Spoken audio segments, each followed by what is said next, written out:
Hello, good morning everyone. আমি shiny from Netherlands. আজকের গল্পে আপনাদের সবাইকে স্বাগত জানাই। আজকের দিনটা হলো রবিবার, আর ঘড়িতে এখন সময় ছিল সকাল 8টা থেকে 8:30 মতো। অনেক দিন পর নেদারল্যান্ডস থেকে ভ্লগটা স্টার্ট করলাম। বেশ একটা অদ্ভুত ফিলিংস হচ্ছে। এতদিন তো বেশ বাড়িতে ছিলাম, আর দিনগুলো কি ভালোই না কাটছিল। যাক, আবার তো বাড়ি যাওয়ার টাইম দেখতে দেখতেই চলে আসবে। আর আমরা এখন ধীরে ধীরে এখানের ছন্দে ফেরারই চেষ্টা করছি, যার জন্যে সকালে ব্রেকফাস্ট আর লাঞ্চ দুটো মিলিয়ে ব্রাঞ্চ বানাচ্ছিলাম। আর আজকে আমি বানাচ্ছিলাম ওই আলু টিক্কি দিয়ে বার্গার। আর এই টিক্কিগুলো কিন্তু ফ্রোজেন কিনতে পাওয়া যায়। এখানে ওই ইন্ডিয়ান যে সমস্ত সুপার মার্কেট আছে, সেখানে তো এত রকমের স্ন্যাক্সের আইটেম পাওয়া যায়, নিজের চোখে না দেখলে বিশ্বাসই করবেন না। আর এখানে তো ওরকম স্ট্রিট মার্কেট বা স্ট্রিটের ওপরে দোকান বসে না, যার জন্যে ফাস্ট ফুড একদমই পাওয়া যায় না। তবে ওই ইন্ডিয়ান সুপার মার্কেটে গেলে কিন্তু আপনার এই দুঃখ একদমই ভুলে যাবেন যে স্ট্রিট ফুড পাওয়া যাচ্ছে না, কারণ ওখানে অনেক অপশন থাকে। এদিকে আমি বার্গারের ব্রেডগুলোকে একটু বাটার দিয়ে গরম করে নিয়েছি। তারপর এই টিকিগুলোর সাথে দু রকমের চাটনি দেয়, একটা হলো ওই টারমারিক চাটনি আর একটা কোরিয়েন্ডার চাটনি। তো এই দুটো চাটনিকে মিক্সড করে আমি প্রথমে লাগিয়ে দিয়েছিলাম। তার উপর শসা, টমেটো এগুলো দিয়ে এখন ওপর থেকে একটা লঙ্কার আচার ছিল, যেটা আমি একটু একটু করে দিয়ে দিচ্ছিলাম। আসলে ডিপ ফ্রিজে ছিল তো, যার জন্যে একদমই ফ্রোজেন হয়ে আছে, আর ফ্রোজেন হয়ে থাকার জন্যে কিছুতেই আসতে চাইছে না। আর এটা হলো ওই টারমারিক বা তেঁতুলের চাটনিটা। এই চাটনিটা খেতে কিন্তু বেশ টেস্টি, আমাদের ওইখানে যেরম সিঙ্গারার সাথে দেয় না, ঠিক ওরকম টাইপের।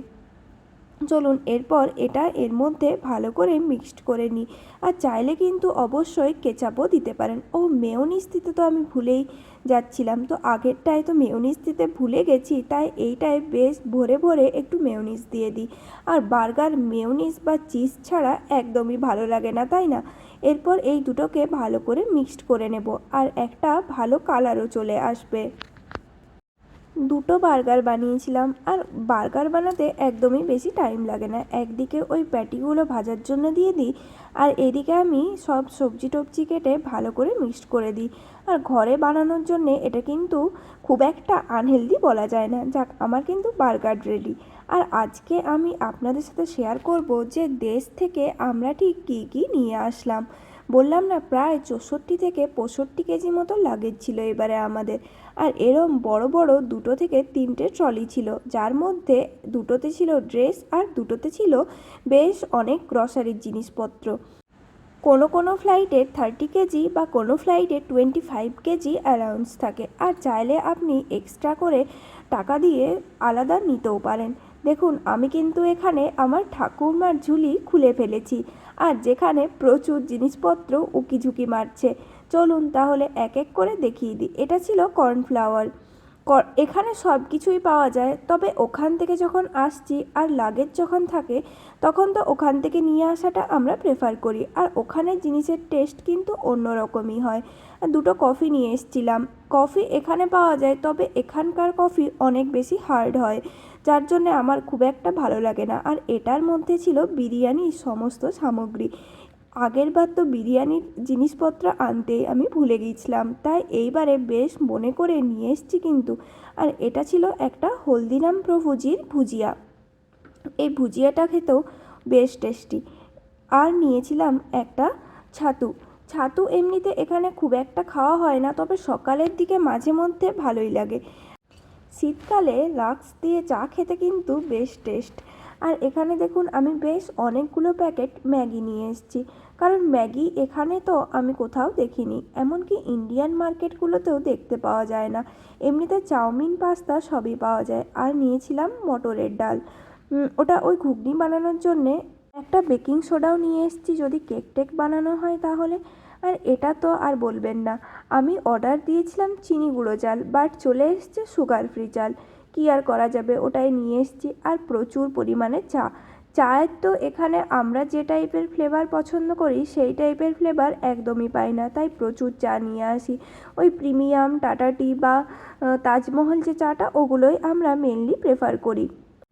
একটা গোলাপ জামুনের কন্টেনারও নিয়ে এসেছিলাম। আসলে এখানে মিষ্টি তো খুব একটা ইজিলি অ্যাভেলেবেল হয় না, তবে এগুলো বেশ ভালো রেডিমেড, আর খেতেও কিন্তু ভয়ানক টেস্টি হয়, একদম যেরকম অরিজিনাল ওই টাইপেরই। এটা সল্টেড বিস্কিট। এমনিতে এখানে অনেক রকমেরই বিস্কিট পাওয়া যায়, বিস্কিট কেক এখানে প্রচুর, কিন্তু আমি এই সল্টেড বিস্কিট একটাও পাইনি। আর শুকনো লঙ্কা কিন্তু এখানে প্রচুর ঝাল হয়। এটার মধ্যে আছে কিছু গোটা জিরে লঙ্কা এইসব আর কি। এই চানাচুরটা তো সেদিন দিল্লিতে কিনলাম, তারপর ব্যাগের মধ্যে ঢুকিয়ে দিয়েছিলাম। এই পাঁপড়গুলো কিন্তু সাবু দিয়ে তৈরি, আর যেটাও খেতে বেশ ভালো। আর ম্যাগি দেখছেন শেষই হচ্ছে না, আসলে অনেকগুলো প্যাকেট নিয়ে এসেছিলাম, আর এটার মধ্যে ছিল সব গুঁড়ো মশলাগুলো, ওই জিরে গুঁড়ো, ধনে গুঁড়ো, হলুদ গুঁড়ো, লঙ্কার গুঁড়ো এইসব। আসলে এই গুঁড়ো মশলাগুলো আমাদের ওখানে যেগুলো 50 টাকা প্যাকেট, এখানে সেগুলো তো 200 থেকে 250 টাকা হবেই। তার জন্য গুঁড়ো মশলা বাড়ি থেকে নিয়ে আসলেই হয়ে যায়, এখানে আর আলাদা করে কিনতে হয় না। আর ছোলা নিয়ে এসেছি, ছোলার মাঝে মধ্যে ওই চাট বানিয়ে খাওয়া হয় না, এটা একটা সেজুয়ান চাটনি, যেটা অনেকটা টক টক ঝাল ঝাল মিষ্টি মিষ্টি খেতে হয়। এটার মধ্যে ছিল কিছু আটা ময়দা এইসবের প্যাকেট। আর এইটা সেই জোয়ান, জিরে, মৌরি, মিছরি এইসব নিয়ে একটা বক্স, কি সুন্দর প্যাকিং করে আনা হয়েছে। একটা জিনিসও কিন্তু এদিক থেকে ওই দিক হয়নি, যেমন প্যাকিং করা ছিল সেরম। আর এটা হলো নিউট্রেলার সয়াবিন। আমুল দুধও 1 প্যাকেট নিয়ে এসেছি। এমনিতে এখানে দুধ পাওয়াই যায়, তবে মাঝে মধ্যে দুধ শেষ হয়ে গেলে সেদিন এই আমুল দুধ দিয়ে চা বানিয়ে খাওয়া হয়। আর ওই প্যাকেটটার মধ্যে ছিল সোয়া চাংস, কিন্তু ও প্যাকেটগুলো খুলে রেখে এসেছি, কারণ তাহলে অনেকটা জায়গা বাঁচিয়ে দেওয়া যাবে। আর এটা ছিল একটা টাটা টি গোল্ডের চায়ের প্যাকেট। যাক, অনেকগুলো শেষ হলো। এরপর আর একটা ট্রলি খোলার টাইম চলে এসছে, আর এখানে তো মেনলি ছিল ওই ঘরে বানানো জিনিসপত্র, যার মধ্যে প্রথমেই দেখাবো আপনাদেরকে চাল ভাজা। এটার মধ্যে আছে কুচো নিমকি, আর কুচো নিমকি তো চা দিয়ে খেতে বেশ ভালো লাগে, তাই না? এই প্লাস্টিকগুলোতে ভরেও কিন্তু আমরা অনেক জিনিস নিয়ে এসেছিলাম, কারণ এতগুলো বক্স তো ট্রলির মধ্যে ধরানো যাবে না, তাহলে আরও জায়গার কম পড়ে যেতে পারে। তাই এই প্লাস্টিকে করে মুড়ে মুড়েও প্রচুর জিনিসপত্র নিয়ে আসা হয়েছিল। এটার মধ্যে যতদূর সম্ভব মনে হচ্ছে মুড়ি আছে। আর এই প্লাস্টিকটার মধ্যে ছিল আমার বিভিন্ন টাইপের স্কিন কেয়ারের জিনিস, যেগুলো আমি আপনাদের সাথে শেয়ার করব। এটার মধ্যে ছিল ভুজিয়া, যার মধ্যে বাদাম দেওয়া আছে। যদিও ভুজিয়ার আমি আরও 2-3টে প্যাকেট নিয়ে এসেছি, যেটা আলাদা আলাদা ফ্লেভারের। ওইদিকে বডি অয়েল, এখানে বডি লোশন তো প্রচুর টাইপের পাওয়া যায়, তবে বডি অয়েল একদমই পাওয়া যায় না। আমরা এখানে প্রায় অনেকগুলো দোকানে খুঁজেছি, কিন্তু বডি অয়েল কোথাও চোখে পড়েনি। এটার মধ্যে কিছু ছোলা ভাজা নিয়ে এসেছিলাম। ছোলা ভাজা এমনিতে খেতে তো ভালোই লাগে, আরও মুড়ি বা চিড়ে এইসবের সাথে মিক্সড করেও ভালো লাগে। আর এটার মধ্যে আছে তিল। তিল বলতে এগুলো ওই ভাজা করে ভাতের সাথে বেশ টেস্ট লাগে, আর একদম মুচমুচে করে ভাজলে তো আর বলতেই হবে না। ওটা একটা জ্যাকের বডি অয়েল ছিল। আর এটার মধ্যে আছে চিড়ে, বেসন, চিড়েগুলো ভাজা নিয়ে এসেছি। এখানে বেসন পাওয়া যায়, তবে খুব একটা বেশি মিহি হয় না, মানে আমাদের ওখানে বেসন যেমন একদম পেস্ট হয় ওরকম টাইপের না। আর প্রচুর বড়ি, বড়ি ভাজা তো আমার বেশ ভালো লাগে, আর বড়ির টেস্ট অন্য কিছুর সাথে ভাগ করা যাবে না, তাই না?